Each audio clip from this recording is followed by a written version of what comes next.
Assalamualaikum warahmatullahi wabarakatuh. Saya Umi Nasyida, calon guru penggerak angkatan 9. Kali ini saya akan memaparkan koneksi antar materi modul 2.1 tentang pembelajaran berdiferensiasi.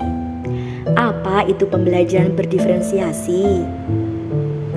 Pembelajaran berdiferensiasi adalah usaha guru dalam menyesuaikan proses pembelajaran di kelas untuk memenuhi kebutuhan belajar individu murid. Artinya, pembelajaran berdiferensiasi adalah pembelajaran untuk mendukung semua murid di kelas kita.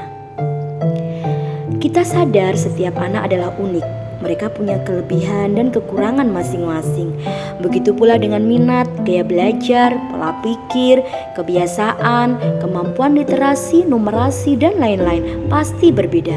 Nah, disinilah diperlukan usaha guru untuk memenuhi kebutuhan murid yang berbeda-beda agar mereka merasa nyaman di kelas dan tentunya tujuan pembelajaran dapat tercapai. Lalu bagaimana cara melakukan pembelajaran berdiferensiasi di kelas?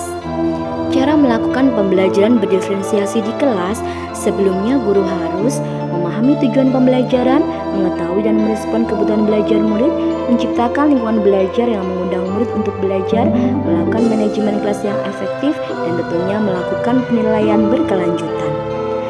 Berkaitan dengan kebutuhan belajar murid, guru harus memahami 3 aspek. Yang pertama, kesiapan belajar murid, mengharuskan guru menilai pengetahuan awal dan menentukan apa yang telah murid ketahui. Yang kedua adalah minat belajar. Minat setiap anak pasti berbeda-beda. Minat adalah motivator penting bagi murid untuk terlibat aktif dalam proses pembelajaran. Kemudian, yang ketiga adalah profil belajar murid, yaitu pengaruh lingkungan, budaya, gaya belajar, dan kecerdasan mencerna. Lalu bagaimana cara mengidentifikasi kebutuhan belajar murid? Cara mengidentifikasinya bisa berdasarkan cara-cara berikut. Mengamati perilaku murid-murid, kemudian mengidentifikasi pengetahuan awal, mendiskusikan kebutuhan murid dengan wali murid, dan melakukan refleksi terhadap praktek pengajaran. Strategi untuk mendiferensiasi pembelajaran yaitu ada 3, diferensiasi konten, diferensiasi proses, dan diferensiasi produk. Diferensiasi konten berkaitan dengan apa yang kita ajarkan, baik itu materi, konsep, keterampilan, dan pemahaman yang perlu dipelajari berdasarkan kurikulum. Kemudian diferensiasi proses, kegiatan yang memungkinkan murid untuk berlatih dan memahami atau memaknai konten dengan cara membedakan proses yang harus dijalani murid. Kemudian diferensiasi produk, yaitu bukti yang menunjukkan apa yang murid sudah pahami dengan cara membedakan produk sebagai hasil dari belajar murid, hasil latihan, penerapan, dan pengembangan apa yang sudah dipelajari. Apa kaitan antara modul pembelajaran berdiferensiasi dengan modul-modul lainnya?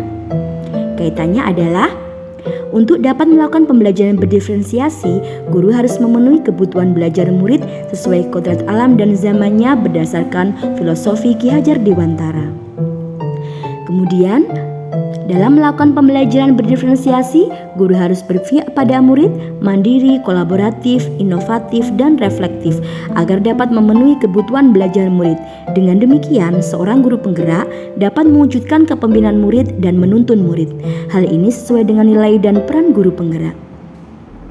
Kaitannya dengan modul 1.3 dan modul 2.1 adalah pembelajaran berdiferensiasi dapat menjadi salah satu strategi dalam mewujudkan visi guru penggerak yang berpihak pada murid.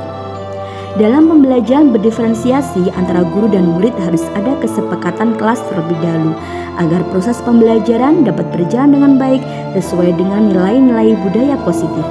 Demikian dari saya, semoga bermanfaat dan terima kasih. Wassalamualaikum warahmatullahi wabarakatuh. Salam guru hebat, penuh semangat.